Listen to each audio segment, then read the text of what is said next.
So good morning. My name is Cynthia and welcome to my sewing room.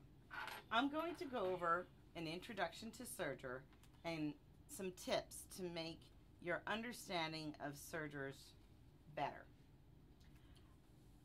On traditional sergers, you will typically have to follow an order of threading. On baby lock sergers, you don't. You can thread your machine any way you would like, whether you thread your needles first or you thread your loopers first. But for everyone else in class, if you do not have a jet air threading serger, you must follow the order of threading, and I will go over that with you. The first thing you must thread is your upper looper.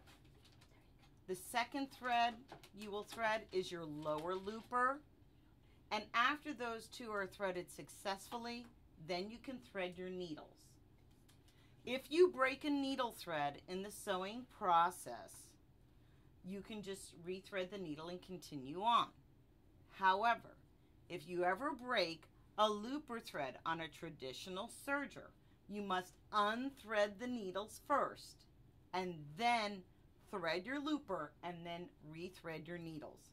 So I recommend that you would cut your needle thread off just above the needle, rethread your looper and continue on. Well, on baby lock sergers with jet air threading, they have eliminated the need to follow an order of threading. The next thing I want to talk about is needles. On your serger, you will have special needles on some, and it will be noted on the serger. For example, this says ELX705CF on the baby lock sergers. Some sergers take universal needles. Universal needles are a 103/705 needle. That is the needle system.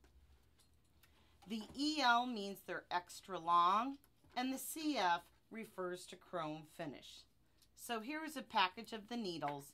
However, these are not the chrome finish needles.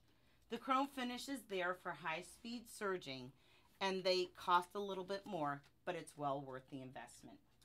Depending on your brand of serger, you may have other needles such as a DCX1, a BLX1. So please refer to your owner's manuals to determine your needle system before you sew on your serger. And a word of warning, never, never put a twin needle into a serger. A serger shows with two needles, but they are separate. It is not a twin needle. If you notice, your needles are not even. So typically when you thread a serger, the needles are never even. And if you do not put the needles in all the way, you will end up with some missed stitches. And here you can see the missed stitches from the needles not being inserted all the way. So it's very important that you hold the needle up as high as you can with your fingernail before you tighten your screwdriver. If you do not have fingernails, use a soft piece of wood such as a popsicle stick.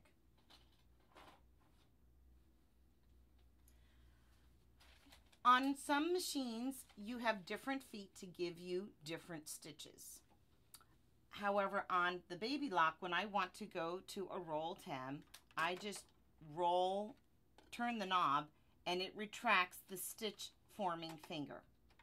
And I can move that back and forth. On other sergers, you're going to have a stitch width latch that you may have to lower, or you may have to change your needle plate, or you may have to change your presser foot when it comes time to go to rolled hem.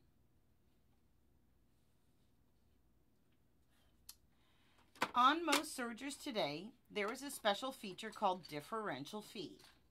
Differential Feed is always set at 1 for normal. If you go above the number 1, you will start to gather fabric. If you go below the number 1, it will start to stretch fabric. The purpose of differential feed is to counteract the distortion of the fabric in the sewing process, and to bring the knits back together so our seams are flat and smooth. However, sometimes you want to manipulate differential feed to give you a lettuce edge with a ripple.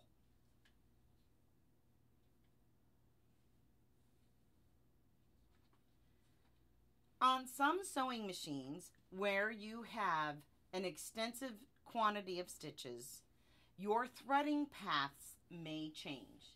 So it's very important that you follow your quick reference guide that comes with your machine in order to know where to lay your thread in.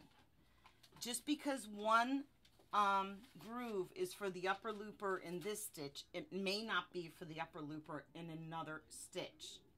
And this is true on many machines, especially machines that also have a cover hem capability. So please refer to your owner's chart or owner's manual and follow the correct order of threading. I want to cover a few vocabulary words that you will see.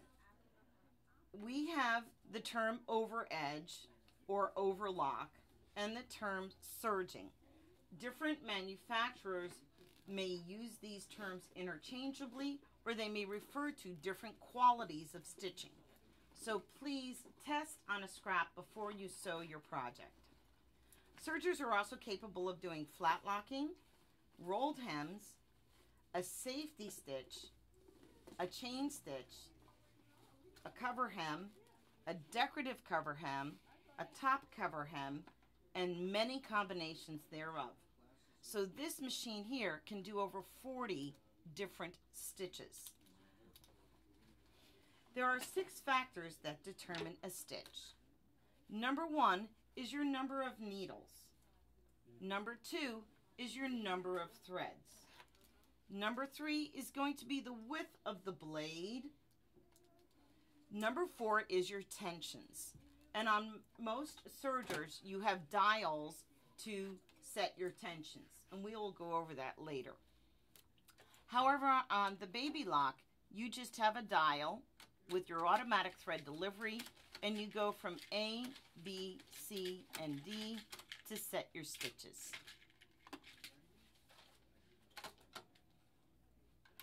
And you have your stitch length. Your stitch length will also influence your stitch. Your width can be changed by 3 different key factors. One is the width knob that moves the knife. 2 are the needle positions. And number 3 is that stitch forming finger or a stitch with latch.